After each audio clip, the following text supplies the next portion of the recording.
Okay, good morning everybody, and Hazak Baruch. Thank you for joining us on this beautiful Friday morning, Erev Shabbat Kodesh, as we are studying together Perashat Lech Lecha. Today's class is sponsored anonymously for the Refuah Shlema of all of Am Yisrael. Hashem should grant them, in the zechut of the learning, a complete recovery. Amen. Today's class is also dedicated by my very good friend Jonah and his wife Lauren Bibi in the honor of the birth of the new baby girl to the family, Juliet Adel Margalit Adel Bat Leah. She should live many healthy, happy years, giving you guys so much nachat.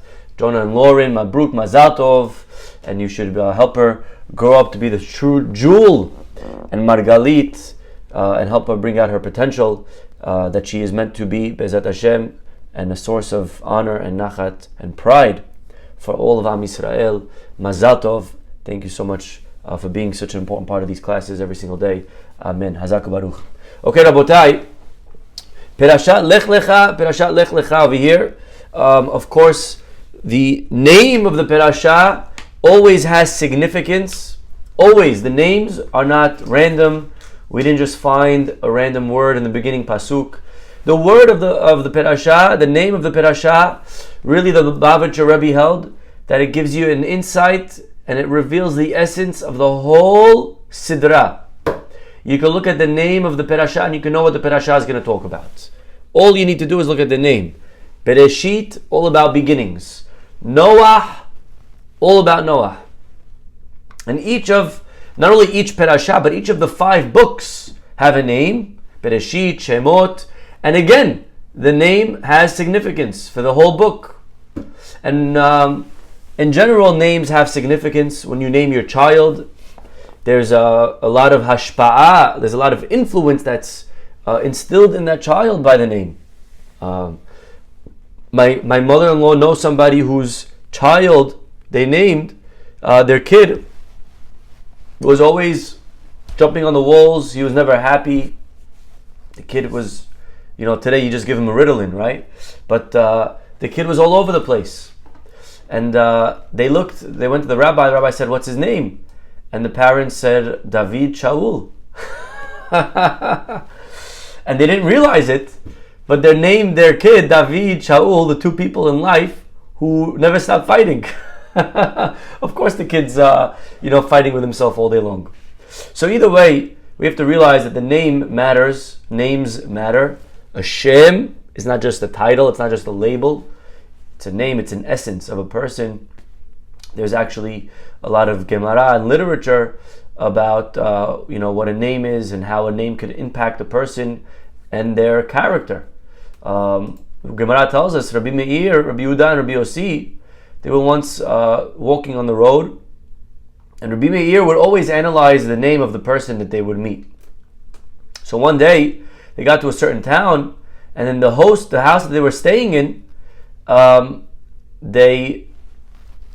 they asked him what's his name, and his name was Kidor. Okay, I don't know if it's a name that you heard about ever in your life. Interesting name, Kidor. That was his name, Kidor. Okay. Anyways, the 2 rabbis, Rabbi Yehuda and Rabbi Yossi, Erev Shabbat, they gave him their wallets. Could you hold on to our wallet? It's Shabbat. We don't know where to leave it. No problem. Gemara says, Rabbi Meir, though, he didn't want to trust his wallet with the man because he found a pasuk. The pasuk says, Kidor tahpuchot hema.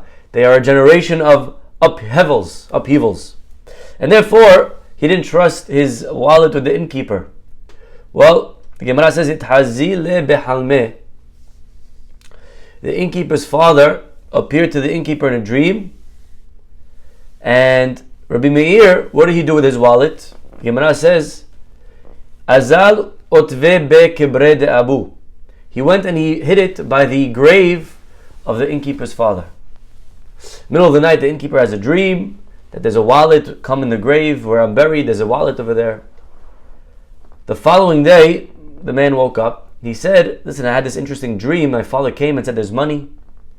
So they said, dreams are nonsense, don't worry about dreams. Well, Rabbi Meir, he wanted to guard his money. He ran as fast as he could. And he stayed all Shabbat long, and he watched his wallet to make sure that the innkeeper wouldn't come and find it. Well, the next day, Sunday morning, Rabbis come back and say, thank you so much for letting us stay. We're ready to leave. Can we please have our wallets? Well, you can take a guess. The innkeeper's like, what wallet? What are you talking about? I never saw a wallet. You guys never gave me a wallet? And they're like, oh boy, here we go. Here we go. Let the games begin. And Rabbi Meir said to them, you see, I told you got to look into the name. I told you the name. The guy's name is no good. Anyways, the Gemara goes longer and longer, and how they got back their wallet. They did an interesting tactic. But either way, coming back to the name of the Perashah Lech Lecha, and our name of our Perashah should really reveal to us what the Perashah is about. So, if the name is Lech Lecha means to go, to grow, to achieve, to be active, to move, to climb the ladder of spirituality. Yes, that's what it means. Lech Lecha, go. First words that God says to a Jew, recorded at least, right? To Abraham, who was the father of Judaism, the father of monotheism. The first recorded words in the Torah that God says to him. What are the first words? A good question to ask people. What are the first recorded words? Now, by the way, it's not the first time God spoke to Abraham. Abraham here is how old? Lech Lecha, he's 75. But God spoke to him actually 5 years earlier. At the Brit Ben HaBetarim, the covenant of the parts. And if you do the math, Abraham over there was 70. But the Torah writes it out of order. En mukdam u'meuchar b'Torah, over there says the commentary. Okay? Commentaries explain that although that happened earlier, it's written after, which is not a problem, because the Torah, again, is not a storybook. We're not here to tell you the story. The story, then we will tell you in order. But sometimes a book will tell you one thing, and then it'll go back and tell you something else that happened. That's the Torah as well. Torah writes things sometimes out of order. So the first recorded words, Lech Lecha, there's a message here. As a Jew, you must climb. You can never be static. Just like in athletics. An athlete can never be static. An athlete should always grow and be better than he was yesterday. In business, you try to be better than you were yesterday. In business, today you make $1 million. Next year you want to make $2 million. You have to always want to do more. Yes, that's a very important idea. God says to Abraham, Lech Lecha. Right? Being better than you were yesterday. And so if this is the name of the Perashah, my friends, that means that what we should find in the Perashah is everything that has to do with growth and climbing. So, as an example, you would open the Perashah, you would find that Abraham goes to Israel. Why is he going to Israel? Not for the sights, not for the shawarma, but he's on a mission. He's symbolizing what his grandchildren will do one day. They're going to move to Israel. Hashem promises him, Ve'eschalo goy gadol, I'll make you into a great nation. Va'avarechecha, I'll bless you financially. Agadela shemecha, I'm going to make your name known. Right? What do we want in life? We want legacy, we want honor and respect, and of course we want money, right? Right? Which Jew doesn't want money? Right? So, you know what they say, right? Why do Jews have big noses? Because the air is free. Okay, fine.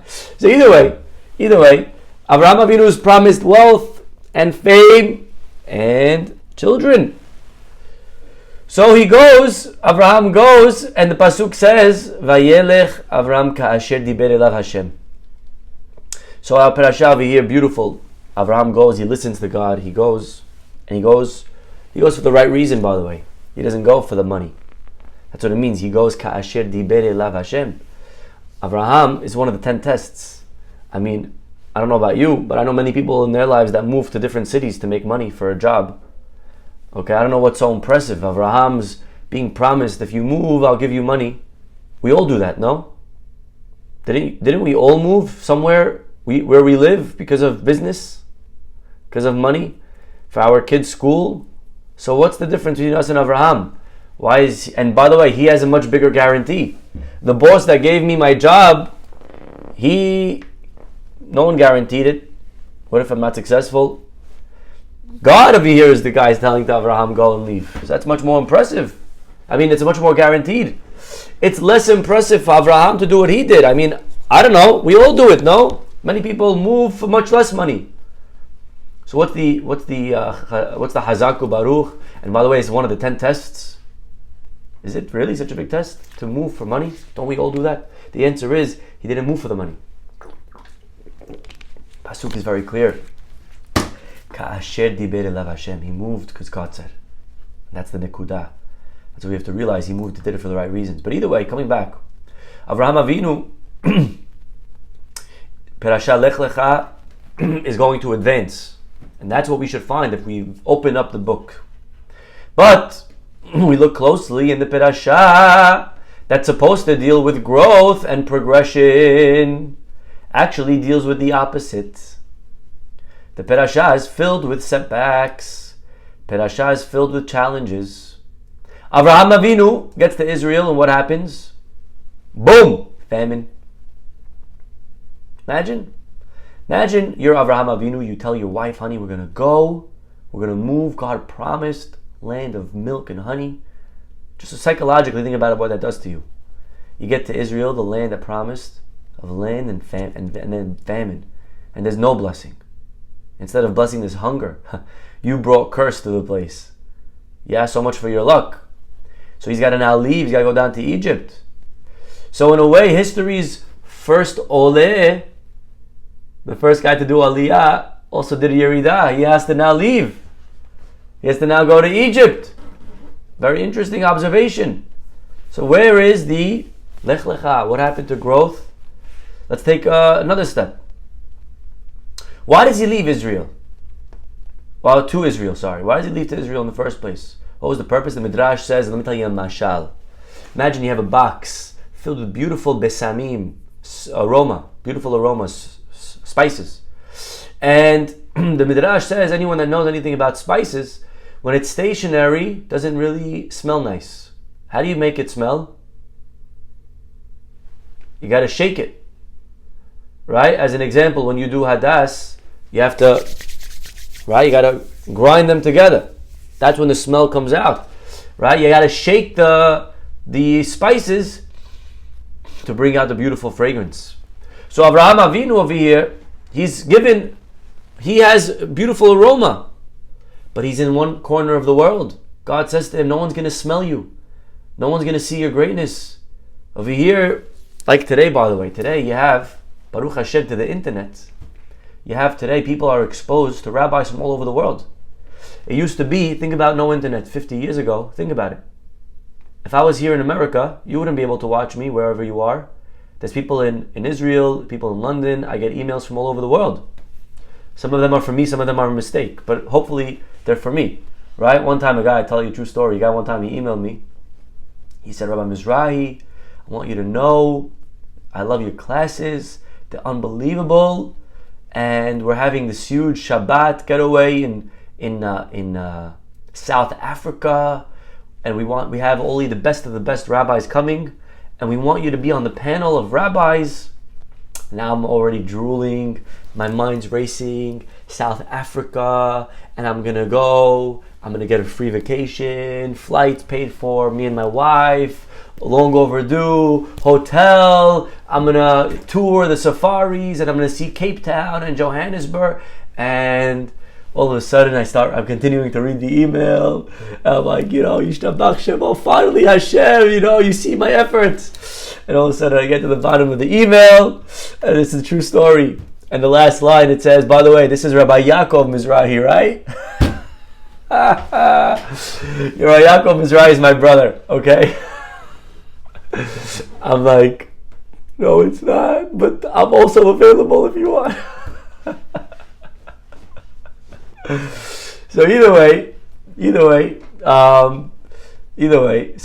you know what I mean? Thanks to the internet, today people have access to rabbis all over the world. Think about how much good is being accomplished. 50 years ago, a rabbi, as good as he is, who is he impacting?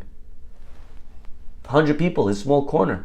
He lives wherever he lives, Halab, wherever you live, Beirut, wherever you're from, or wherever you are, Poland, Ashkenazi. I don't want to leave you guys out either.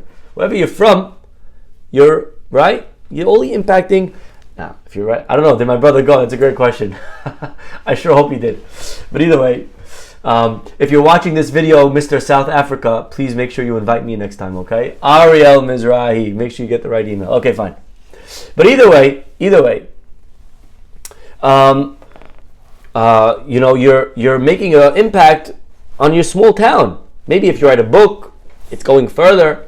But really, today, because of the internet, there's so much beracha. If you think about it, how much you're able to spread what you know. Today, I sent every Friday afternoon, as an example. I put out a little video, and that video takes me. It's a 2-3 minute video, Erev Shabbat, something inspiring, hopefully, and I put it out on Instagram. And then, who knows? Hundreds of people watch it now. I'm in a small shul in the city, but thousands of people from all over the world now can see a video.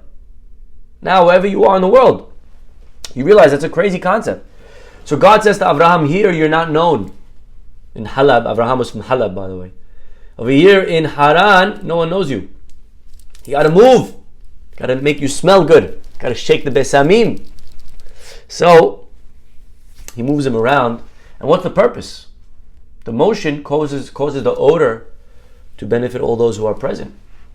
So he says, go around, go from place to place, make your name known, right? Preach monotheism, preach love, preach peace, preach truth, preach all the good things, and we'll spread. Really, you have to realize, all the values of today's world, the Judeo-Christian values that we so hold near and dear today, you have to realize something. It's thanks to one man, Avraham Avinu. Avraham is the reason the world today doesn't steal, doesn't kill, doesn't hurt. Slavery, all of that, thanks to Avraham Avinu. It's the seed that Avraham planted that slowly impacted the world through the 3 major religions, Judaism, Christianity, and Islam. All the values of Avraham. In ancient world, if you wanted something, you stole it. If you didn't like someone, you killed him. That was the norm. So Avraham Avinu is going to Israel, beginning his religious career. And now what happens? Boom! Famine, shut down the company, Corona, lockdown, go into your house. I feel like that sometimes. When I moved to the city, I came, 6 months later, Corona hit, everyone left. I'm like, all right, what am I doing here? I came to the city, everyone kished. But either way, we have, I'm just trying to explain the question further. Yeah? Canceling Abraham's mission, going down to Egypt. No more teaching, no more growing. So again, what happened to Lech Lecha? Yeah, what happened? Another question. On a domestic level, think about him and his family. Paro took his wife. It's not a simple thing. He abducted her. Now what's that going to do to the marriage? Will you get her back? Is it going to ruin your shalom bayit? Going to cause friction? All the children that God promised you, now you can't even be with your wife. Now some other guy took her. Who knows what's happening? Yeah? Historically, our rabbis tell us, Ma'aseh avot siman labanim. What does that mean? Ma'aseh avot siman labanim. Whatever happened to our ancestors is an omen that will happen to their children. Right? So as an example, the first sin ever in history, what happened? Adam ate from the tree, and God said, Adam, why are you eating from the tree? And what did Adam say? It's her fault. And ever since then, every husband has always said, it's her fault. Right? That's ma'aseh avot siman labanim. Whatever the father does, okay, I'm just kidding. But really, what does it mean? If you look at the lives of the avot, of Avraham, Yitzhak, Yaakov, whatever happened to them. So I'll give you an example. Look at what our commentaries tell us. Avraham Avinu gets to Israel. There's a famine. What happens? He has to now leave. Then, where does he go? Egypt. What happens in Egypt? Takes his wife. What does God do to Paro? He sends plagues on him. What happens after the plagues? He gives Avraham a lot of money. Avraham goes back to the promised land. So what that means, Avraham Avinu, by going down to Egypt, he's also predicting that his kids are going to have to experience galut, exile. So again, just as far as history is concerned, if bad things are happening to Avraham, that means bad things are happening to the kids. So where is all the blessing and all the promise and Lech Lecha? Where is it all? What happened to all the growth and continue and be great and advance? And the Parashah deals with the opposite. Parashah deals with setback after setback. Just imagine you're looking to read a book or maybe watch a movie, and you type in comedy. You're looking for a comedy, and all of a sudden they give you a movie, and you watch the movie. It's the scariest movie. You're having nightmares now for 6 months. You're gonna get a refund. What kind of comedy is this? I didn't laugh once. I had to. I'm scared to sleep alone now, right? So it's just false advertising. So here the Torah is telling you, right? You want a story? Let me tell you about Lech. Let me tell you about growth, and then boom, challenges, setbacks. But answers the Lubavitcher Rebbe, my friends, that sometimes in life you need a yerida letzorech aliyah. Sometimes in life you have to go down in order to go up. Sometimes in life, failure, challenges, mistakes, sometimes going down, sometimes a descent is for the purpose of ascending. Sometimes you need to take a step back to take a step forward. That is the message of our parasha. Because Lech Lecha, growth, success in life, isn't this way. It's not linear.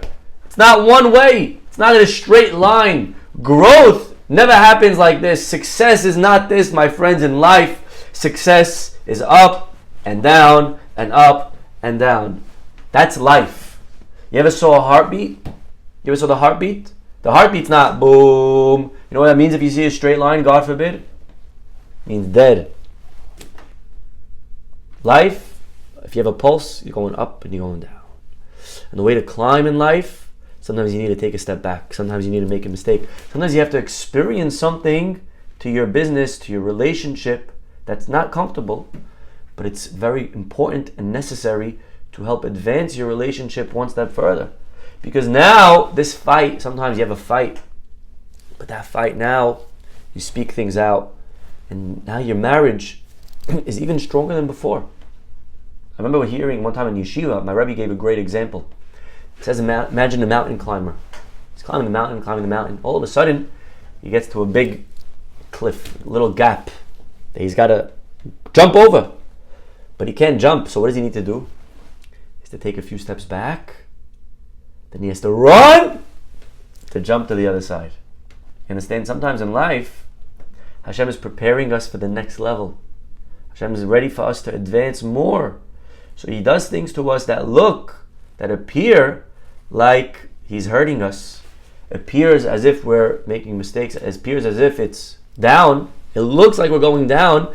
It looks like we're going the wrong way. But really, it's the right way. Really, sometimes you got to go, right? Like the Chinese, what's that Chinese item? The Chinese trap. Sometimes, right, you get it off your finger. You got to go in to get it off, right? So sometimes in life, to grow, to go up the escalator in a weird way, you have to go down. Sometimes a setback is instrumental to success.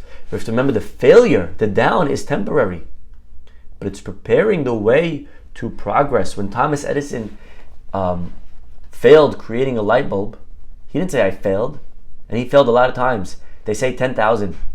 He says I didn't fail 10,000 times. I found 10,000 ways that don't work. You understand this mentality? The mentality that we need to have in life is to realize that we're not being broken, we're not being buried, we're being planted. That's what Rabbi Wallerstein said to a girl that came to him. She said, Rabbi, my whole life is upside down. He said to her, you're not being buried, you're being planted. There's a big difference between buried and planted. Someone called me yesterday. He said, Rabbi, my life, I feel like, these were his words, I feel like the big man is out to get me. You ever felt like that? You ever felt like the big boss is out to get you? You ever had weeks or years that you felt like Hashem was out to get you? Just one bad thing after the next. Your marriage is not going, your business is not going, yourself is not going, your health is going away, everything's going the wrong way, right? Sometimes we feel like Hashem is out to get me. But we have to realize that Hashem is never out to get us. Hashem is our biggest fan, and it could look like we're going the wrong way. It could look like God's maybe doing things that are hurting us, but it's for our ultimate benefit. It's for our ultimate success. So yes, Vayered Avraham Mitzrayma. Avraham goes down to Egypt. Yes, 100%. But it was all so that a few psukim later, what happens? He comes up with all the wealth. Avraham actually going down to Egypt, he looked back in hindsight. They say hindsight is 20/20. Avraham goes back, he says, you know what? That's the best thing that ever happened to me. Because I went down to Mizrahi, he made money. Because he went down to Egypt, he was blessed by Paro. Because he prayed for Paro, and then Paro now blessed him for kids. So he had kids. He was now famous not only in Israel but also in Egypt, which was a world empire at the time. So Avraham Avinu at first glance goes down and says, well, God, what happened to my promises? But then he realizes that actually it's precisely in Egypt that my promises came true. Mitzrayim, interestingly, by the way, the word Mitzrayim comes from the word metzar. You know what's metzar? Metzar is locked in, cornered. Sometimes in life we feel cornered. We feel like we're in Mitzrayim. But it's actually sometimes from those moments that we can grow and achieve the most success in our lifetime. Matter of fact, I always love saying this. The Torah talks about a corner 3 times in halacha. Number 1, the corner of your head. Corner of your head. What's the halacha? You're not allowed to cut with a razor, right? You have to be careful, a certain number. Number 2, the corner of your field. Torah says, don't cut the corner of your field. Number 3, the corner of your shirt. If you have 4 corners, what do? You put tzitzit. So interesting, 3 corners. What's the common theme? What's the common denominator? Torah is saying, sometimes in life, you feel cornered. You feel like you're stuck. You feel like things aren't going the right way. They're going the wrong way even. You know what Torah is telling you? It's precisely in those moments that you could grow the most. The corner of your head, let it grow. The corner of your field, let it grow. The corner of your shirt, it looks like it's an end. Put more strings, grow more.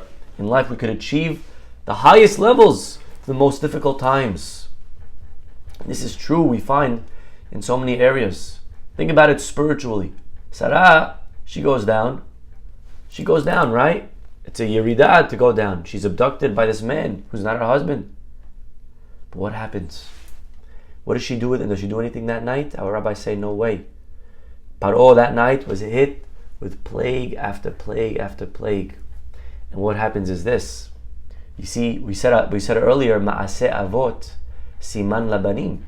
What happens to the ancestors is a sign for the children. But that's true not only with the 3 Avot, it's true also with the 4 Imahot. What the matriarchs lived, their decisions have impacted us. And because Sarah remained pure with Paro that night, what did she do? Anything? She didn't do anything with him. Because she remained pure, she was acting as a model and example for all future women that were to come down to Egypt. Our rabbis tell us 210 years with the Egyptians, and there wasn't a single incident of a woman with a goy, with an Egyptian. Can you imagine that?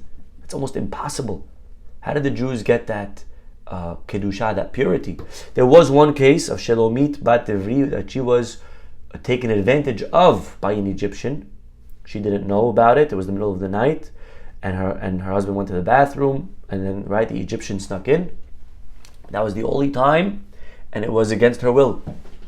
But for an entire 210 years duration in Egypt, where did they get that from? To remain so tahor, so pure, so kadosh. They get it from Sarah Imenu. So even her going down was a Lech Lecha. Even her being taken by Paro. And when the Jews as a whole went to Egypt, there was a positive aspect to it. What happens when they leave? They come out with rechush gadol. Now, what does that mean, rechush gadol? Always as Jews, right? We think money. They came out with money. True, came out with money. But it's not the only thing we came out with. Rechush gadol, our rabbis say, is also spiritual wealth. We came out with greater sensitivities, with nitzotzot of kedusha, sparks of holiness. The Zohar tells us that there was some good in the Egyptian culture, believe it or not. There were certain values that God said, okay, that's pretty good, we need that. Don't let that go to waste. And a person, sometimes Hashem puts you in a situation where there's something that you can learn from that situation. You come out, and it was an ugly period. It was a rough month or 2 months or whatever it was, but you come out better, you come out stronger. You look back and you say, you know what? I wouldn't have chosen that, but that trained me, that helped me. That was growing pains. I learned in that time to become empathetic, to become sensitive, etc. So sometimes, again, we're going down, but really it's not down. It's really going up with a detour. And it's a necessary detour. So that's on a spiritual level. We find what happens. On a national level, the brothers, what happens? The brothers sell Yosef. And you ask Yosef, good or bad? Brother sold you. How do you feel about this? Good or bad? It's the worst thing in the world. I'm far from my house. I wish I was home close to dad. What happens? Yosef HaTzadik, he looks back and he says, what are you talking about? You think I was being sold? I realize now I was being sent. Don't be sorry, he tells his brothers. This is the best thing that happened to me. I wish I was able to know then what I knew now. You see, in life, if we live with emunah, the result's going to be the same. You understand? Either way, God has his plan. Person's here, he needs to end up here. The plan's going to happen. The only difference emunah is going to do is going to change the in-between. You can either go through life nervous, anxious, upset, annoyed, robbed from your happiness, or emunah, saying, listen, what's meant to be is going to be, and if I have emunah, I could enjoy the trip, I could enjoy the process. Yosef HaTzadik was able to enjoy the process. You know why? Because he had emunah, and on the way down to Egypt, he smelled something very interesting. He smelled a little fragrant in the caravan. Our rabbis tell us, the Torah says the list that the Arabs were carrying when they took Yosef down to Egypt, they weren't carrying petroleum, they weren't carrying tar, things that Arabs usually carry. The caravans were carrying all of a sudden beautiful spices. Yosef picked that up. Yosef was sensitive. He knew that wasn't a mistake. He realized Hashem's with me. And therefore he was able to go through life, and whatever he did, Hashem imo. Whatever he did, God's with me. And he was able to be successful. He was able to be happy. Whatever he did, he was sold to Potiphar, no problem. He was sold to the prison, to the jail cell. He was put in jail, no problem. Potiphar tempted him, no problem. Hashem's with me. And so he goes through life knowing that there's a bigger plan. And it was all part of the plan. It's all part of a plan. There's nothing to worry about. Maybe in the process, maybe in the interim, it looks a little scary. Maybe right now, looks like, oh my gosh, what's going to be? Right? We don't see the whole picture. But a person realizes with emunah, it's gonna work out. Right? The mashal that we say often is the guy watching the Jets game. Right? The guy was a big Jets fan. Don't ask why. The guy was a big Jets fan. And one day he couldn't watch a game, so he asked his friend to record it for him. So he comes back the next day, he said, I recorded it for you, here you go. And by the way, the Jets win. Okay? Well, the guy's watching the game. And the whole time, his wife, she's also a big fan. And the Jets are down by 10, 17. The wife's bugging out. She's screaming at the TV, oh my God, you stink! And the husband's sitting there eating his popcorn and he's relaxing. The wife says, what are you so calm about? He says, what do you mean, honey? What's the problem? He says, what do you mean, what's the problem? The Jets are down by 17. It's already the third quarter. He goes, honey, I know they're going to win. There's nothing to worry about. So you see, the result's going to be the same. The score is going to be the score at the end. But it'll take away all of your heartache. You won't be nervous when you know you're going to win. A person goes through life knowing, if I'm going down or up, it doesn't matter. It's all up. It's all Lech Lecha. It's all for growth. It's all for ultimate success. Hashem's not trying to hurt me. The big man's not trying to put me down. The big man's trying to help me kill it. God's setting me up for success. This is a temporary setback.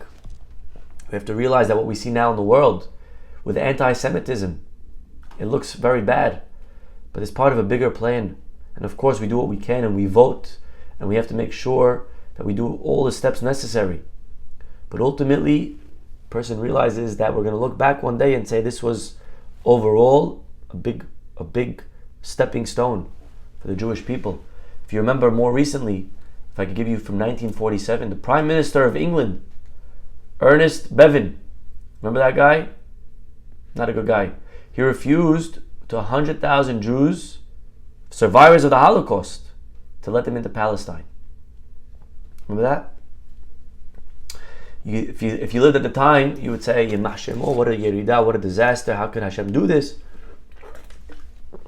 Right? Which is true. But we realize now, historically, we understand, after looking what happened, historians say that actually that's the pressure is what created the state of Israel. And who knows, maybe if he lets the 100,000 in, who knows if we have a state today. Right? It's maybe because that he hadn't let them in, there was so much pressure. So we realize sometimes looking back, yeridas, aliyahs, it's all part of the overall trajectory. The third level, my friends, there's marital, there's spiritual, there's national, and it's now our personal lives as well. You see, life is filled with crisis, and no one goes through life without being challenged. No one goes through life without trial. No one gets forgotten. No one doesn't get right. No one goes without getting their share of difficulties. The difference between those who succeed and those who don't is one word. It's the attitude. If we understand that yerida letzorech aliyah, if we understand that down, something good can come from this, then all of a sudden, our attitude is different. All of a sudden now, we have positivity. Now something's not going so well, but we find a way to make it great. We come up with ideas. We come out with brilliant ideas. COVID-19, horrible thing. There were people that made billions because their attitude was always positive. This can be an amazing aliyah. It can be if you want it to be. In business, a person could take a big hit. A person could lose a job. They realize that, you know what, thank God I got fired because this forced me to now create my other company. I did even more.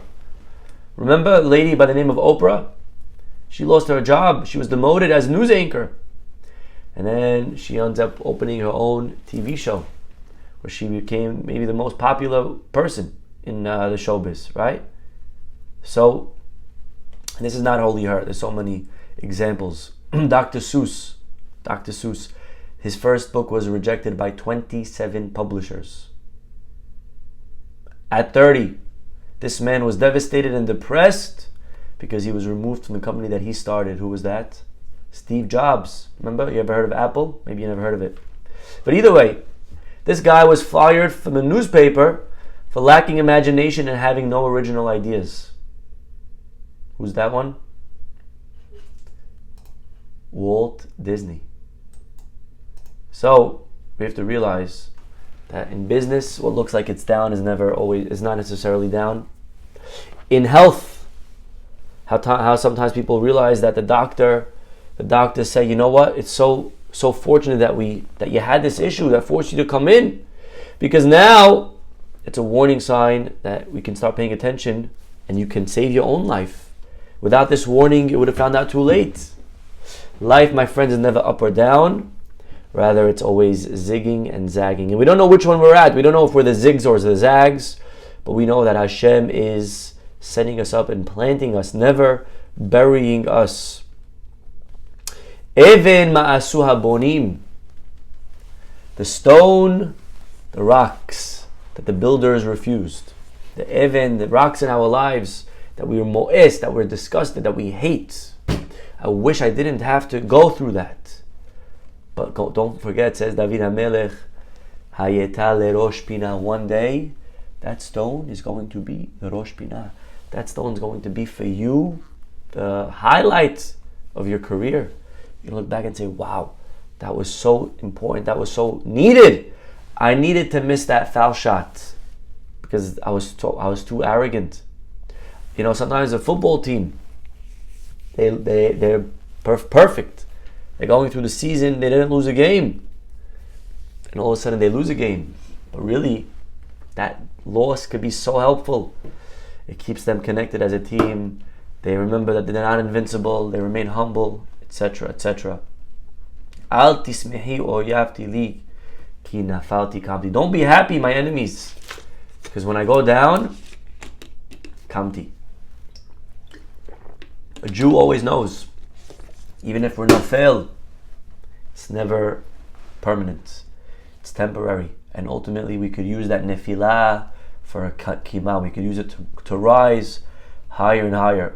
The pasuk, the mizmor, the psalm in Tehillim that we say every day, Ashrei yoshvei betecha. It goes through the aleph bet, the alphabet. Ashrei yoshvei betecha, right? Aromimcha, aleph. Bechol bet, gadol gimal, right? Aleph bet gimal. There's one letter missing. Anyone know which one? Which one? The letter Nun. Nun. You know why there's no Nun? Because Nun stands for Nefilah. Nun stands for falling. And a Jew never falls. A Jew may temporarily need to take a step back. Al tismechi oyavti li ki nafalti kamti. Because even if I fall, I get up. And not only even if I fall, but actually it's that fall that allows us to be greater than we were before. And therefore a Jew never gives up. A Jew never has yeush. I broke up in a relationship. The guy looked like he was so perfect for me. Doesn't matter. Now I realize, Baruch Hashem, that guy was cancer, poisonous, no good for me. It would have been the worst, the end. And the Jew never gives up. And we date the next guy, the next girl. Happier, better, stronger. We learn something. Abraham goes to fight with 318 men. You ever wondered why 318? I'll tell you why, my friends. Because 318 is one more than 317. And 317 is the numerical value of the word yeush. Yeush is to give up. Yeush is 317. Shin is 300. Yud is 10, 310. Aleph is 1, 311. And Vav is 6, 317. A Jew never gives up. Avraham is one more than Yeush. He's 318. A Jew has to always remember that we fall. We're experiencing something challenging. It's okay. Because actually I can use this as a trampoline, as a step stool to catapult even higher. Even the yeridot are letzorech aliyot. So we go back to our question. Parasha's name is Lech Lecha. Lech Lecha means to progress. So how could it be that the parasha that deals with progress all of a sudden deals and has in it so many setbacks to Avraham, to his family? But now we realize what Avraham realized, that every setback, every challenge is God's way of setting us up for a greater aliyah, for a greater opportunity. Because at the end of the day, everything in life is a Lech Lecha. Everything in life is us moving forward in the up direction. Hashem should always bless us to have emunah, to have strength, to never give up, no matter what we're experiencing, no matter what we're being challenged and tested with. To remember that the big boss, the big man, is our biggest fan. He's never trying to put us down. He's never burying us. He's planting us. He's giving us opportunities to remember that when we fall, we get up even stronger. To never have 317 Yeush, to only have the 318, the emunah of Avraham. In life, we're zigging and zagging, but either way, it's in the up direction. Wishing everyone here a Shabbat Shalom. We'll see you all next week. Bye-bye.